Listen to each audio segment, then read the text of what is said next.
Hello, magandang umaga sa inyong lahat guys. So ito na nga, dahil wala namang kaming pinagkakaabalahan ngayon, so ito yung naisipan namin gawin.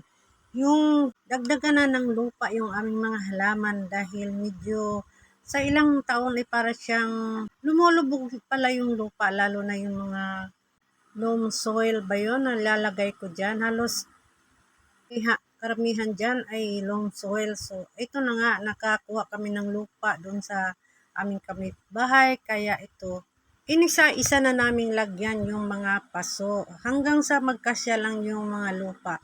Medyo marami-rami din naman yung mga nagawa namin na pinaghahalo-halo namin yung mga ginawa naming mga organic processing na ginagawa namin sa mga lupa na natira. So, hinayaan lang namin sila ng mga ilang buwan hanggang sila ay mabulok doon sa kanilang lalagyan. So, ito na nga guys, ito yung mga pirasong kahoy dati na siguro ilang buwan na rin namin tinabi, nakalagay yun lang siya sa plastic. So, ayan na, nagiging parang lupa na siya. Oh.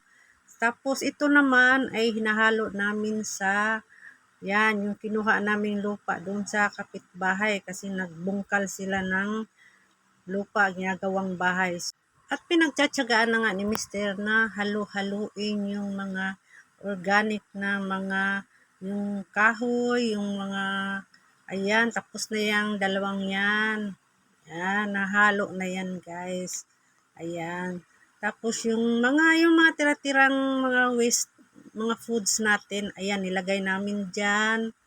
Yan, yung mga balat ng mga prutas, ng mga gulay, yung dapat itatapon na ay nilagay namin dyan, tinambak namin dyan sa isang lalagyan na may lupa rin. At pag siya ay medyo nabulok na, ay hinahalo namin. So, hinayaan lang namin siya ng mga ilang buwan yan guys. So, ngayon naman ay aming pinaghalo-halo. So, ayan. Matyaga naman si Mister, kaya okay lang. Siya nang bahala dyan. At yan na nga, nilagay na niya isa-isa sa mga paso. Medyo sinipag naman siya, kaya yan, hinayaan ko lang siyang gawin yung gusto niyang gawin. Ay naku, pagkatapos ng motor, ayan, yan naman sa halaman guys, medyo sinisipag.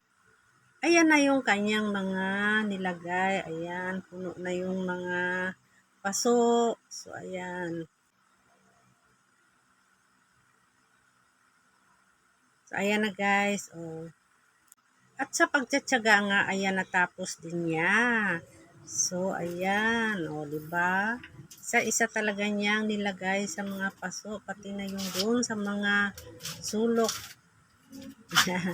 Ang sipag-sipag talaga ng aking asawa, o, diba?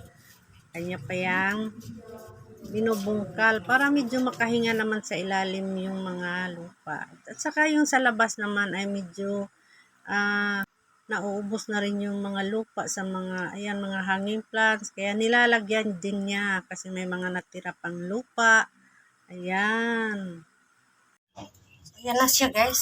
Ayan, puno na ng halaman. Puno na yung ating nalagyan na siya ng mga lagyan na siya ng mga lupa. Puno na siya. Tapos babalik na natin siya sa yan, masaya na yung ating mga halaman. Ibabalik na natin siya sa kanyang paglalagyan. Yan.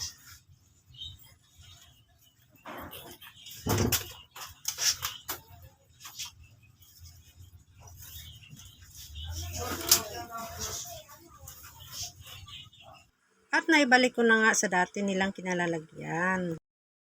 Ayan, masaya naman na ang aking mga bulaklak guys. At masaya na rin ako dahil nagawa din namin ni Mister yung matagal na naming mga gagawin sana. So, ayan na.